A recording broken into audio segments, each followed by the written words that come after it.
Well, greetings to you on this wonderful misty morning. Now, today is the 29th of August 2019 and I've returned to another designated area of outstanding natural beauty. Now, I have been here before. The last time I was here was just over 5 years ago, but I do remember on that occasion coming here on a very much of a whistle-stop tour. So this time I've come back and I'm going to do much more of a detailed visit, so looking forward to it. Now, the walk today starts here at Chase End's car park, and it's going to be in a bit of a figure of 8, because the first half of the walk is in a loop in that direction, and then the second half of the walk is another loop in that direction. So hopefully by then the mist will have burnt off, then I'll be able to appreciate the views. So here we go.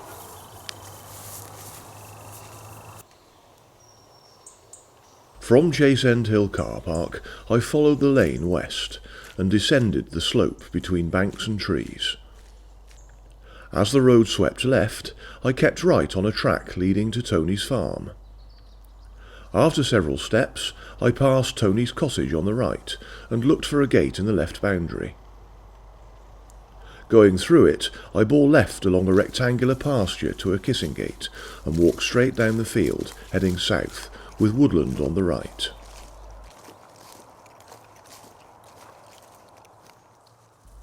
I crossed a stile in the field corner and continued ahead beside hedgerow. Crossing another stile, I rejoined the lane, where I turned right into Bromesberrow.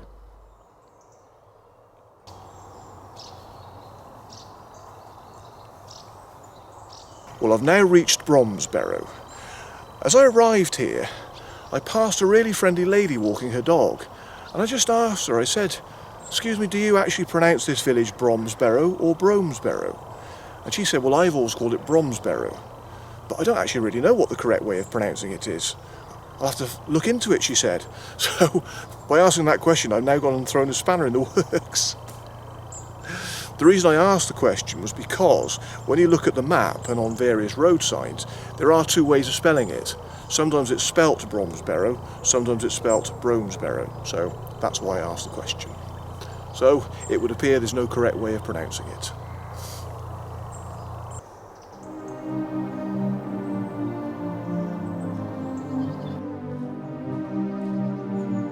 From the green with the War Memorial, in memory of those in this parish who lost their lives in the First World War, I walked on.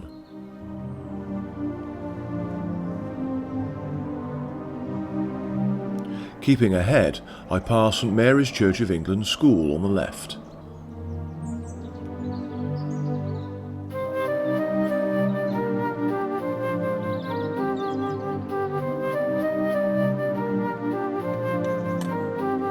When the road curved left, I went straight ahead through a kissing gate, keeping the field boundary to my right.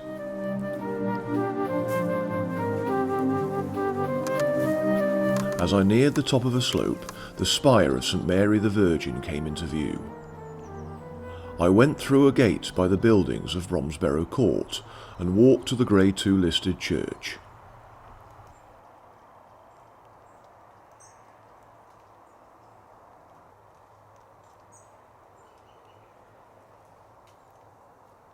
St Mary's Church is located just off the Gloucester to Ledbury Road and stands on what was a burial ground in a Saxon fortified settlement.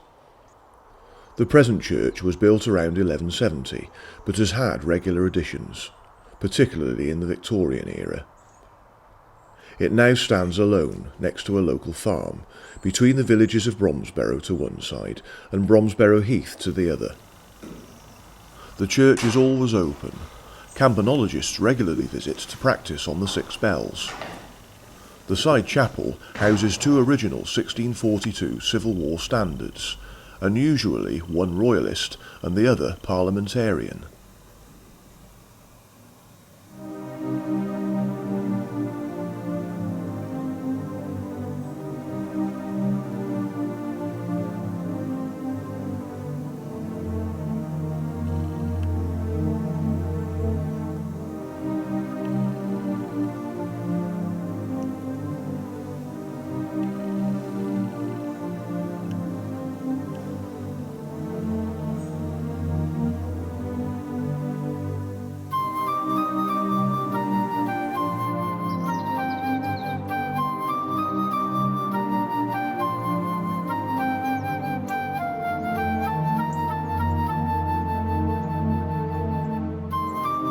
From the church, I followed the drive to the road and turned left.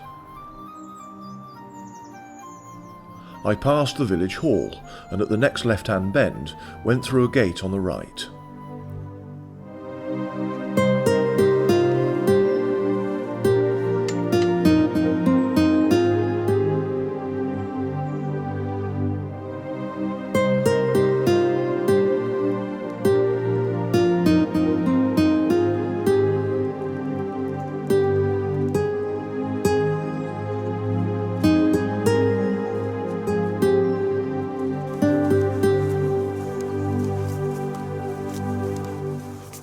Well, last Christmas I finally got round to buying myself a new phone, because the one I had before that was so flippin' old, the sellotape was just about holding it together towards the end of its life. So this one is a blessing, it really is, because now I can put more apps on which the other one wasn't able to do. And I've now got OS Maps app on this, and it's superb, it really is. Because, like today, some of the paths are not so obvious, because they're quite overgrown in some of the fields. And this one, for example, there's no obvious route across the field. But if you look at the app, it shows you where you are, so you can't go wrong. So if I walk across the field, it will actually tell me if I'm going wrong or not. So I wouldn't be without it now. The official route of the right-of-way was diagonally across the farmland to the road, but there was no obvious path. However, thanks to my OS Maps app, I knew I was on the right route.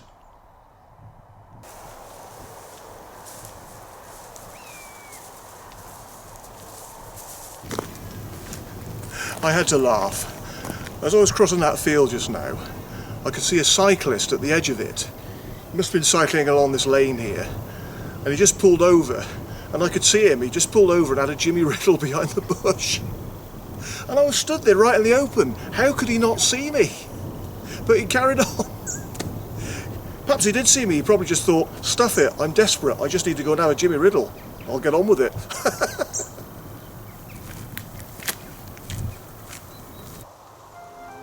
Reaching a lodge and sign for the Bromesberrow estate, I turned left and followed the road to the next junction, where I turned right until I came to a gate and a waymarked path on the right. I cut through the trees to a stile on the edge of parkland.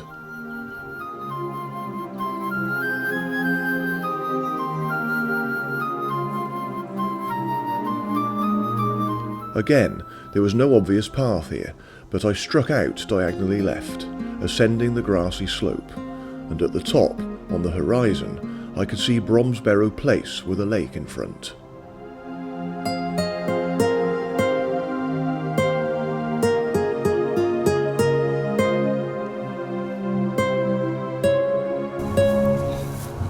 Well, I'm now beginning to see the main focal point of what this walk is all about.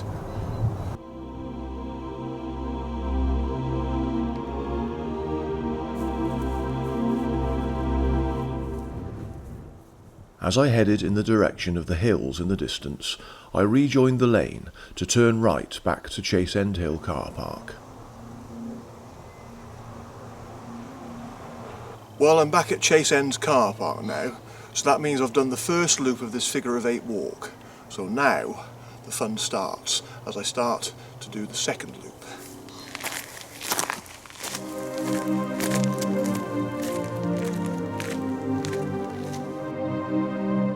I took the path indicated by the stone marker.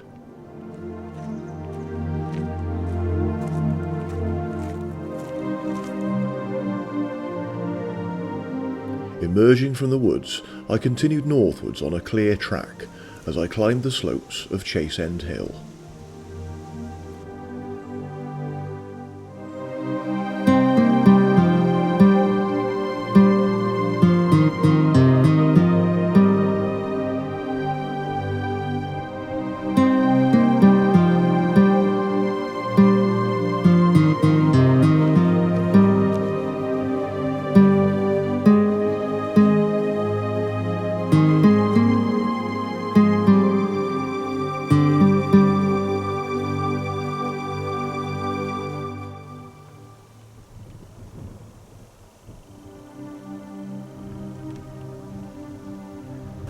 starting to get some really fantastic views now as I get closer to the summit of this hill.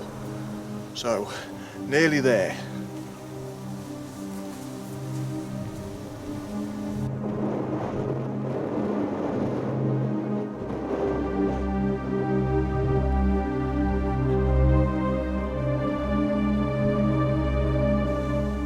I soon reached the triangulation point that marked the 627-foot summit of Chase End Hill.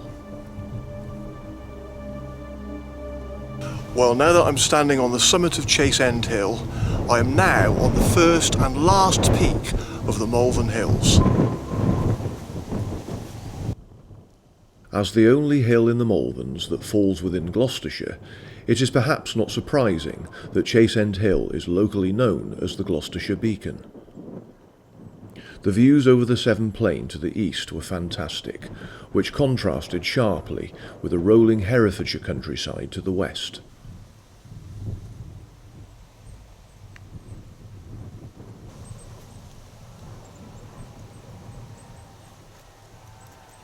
Well, Chase End Hill is the most southerly peak of the Malvern Hills, so this is where the main ridge begins basically.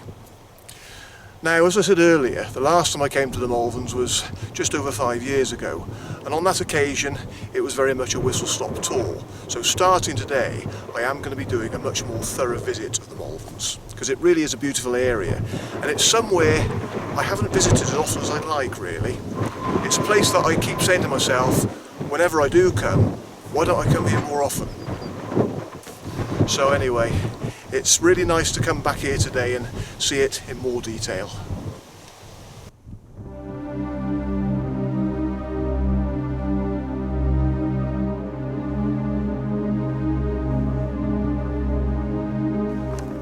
I took the path ahead that dropped steeply. This is where I go arse over tit again.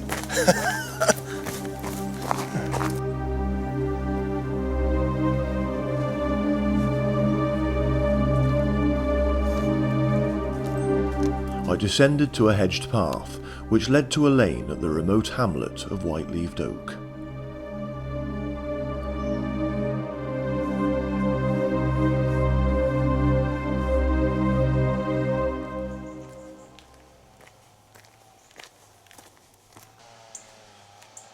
Whiteleaved Oak lies in a valley at the southern end of the Malvern Hills, where the counties of Gloucestershire, Herefordshire and Worcestershire meet.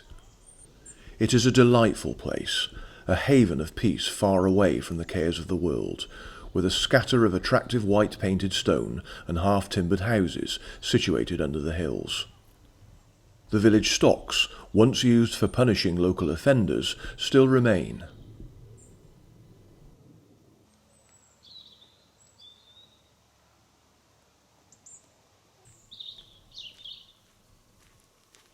I followed the lane for 100 yards and then took the path on the left. After about 70 paces, I took the narrow path on the left, the start of a steep but rewarding climb to the western peak of Ragged Stone Hill.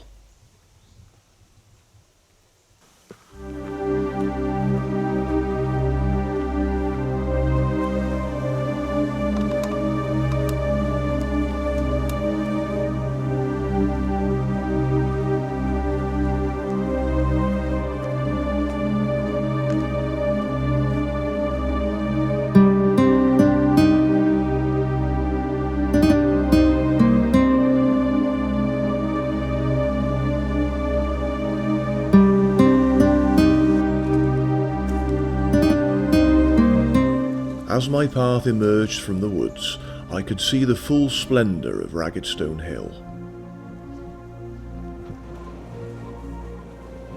At 833 feet, the twin peaks of Ragged Stone Hill, one lying in Herefordshire, the other in Worcestershire, are rocky outcrops erupting through the thin soil, giving a satisfying, albeit miniature, mountainous appearance. According to legend, the hill's shadow casts misfortune upon whomever it falls. As with Chase End Hill, the views across the surrounding countryside were fantastic.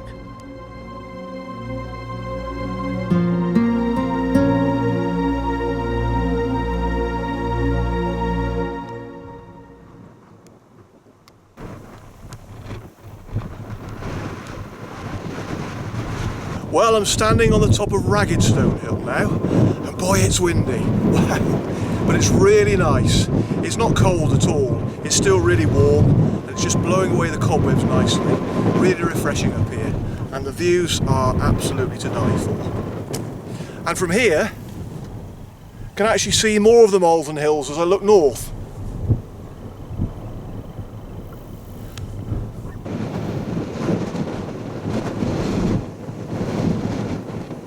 Can also see an obelisk from here too. That's Eastner obelisk, but again, I'll visit that on my next walk.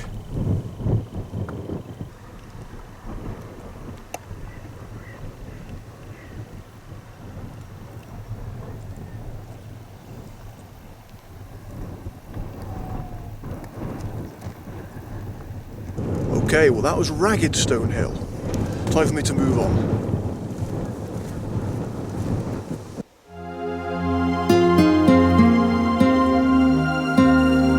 I crossed to the eastern peak of the hill by way of the path that dipped into the cleft between the two.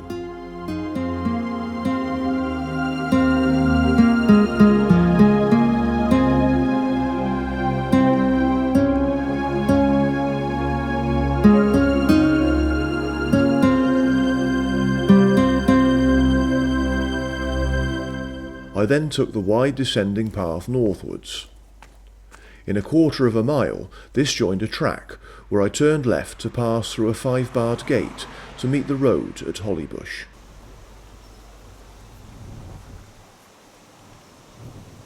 Well, I'm in Hollybush now, and from here the Malvern Hills continue. But this is as far as I go today, so I'll come back another day and carry on walking more of the Malvern Hills. So for now, I'm going to make my way back to Chase End Hill.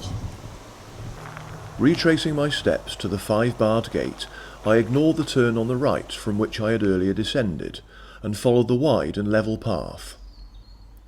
Eventually, I was reunited with the junction, with a path off to the right led to Raggedstone Hill, which I had climbed earlier. I then descended to the road at Whiteleaved Oak.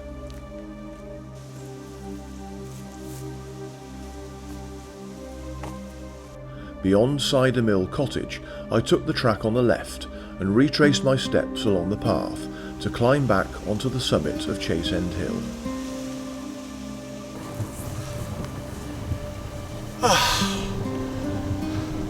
Well, that's me back at Chase End Hill, the very southern end of the Malvern Hills. It's been lovely.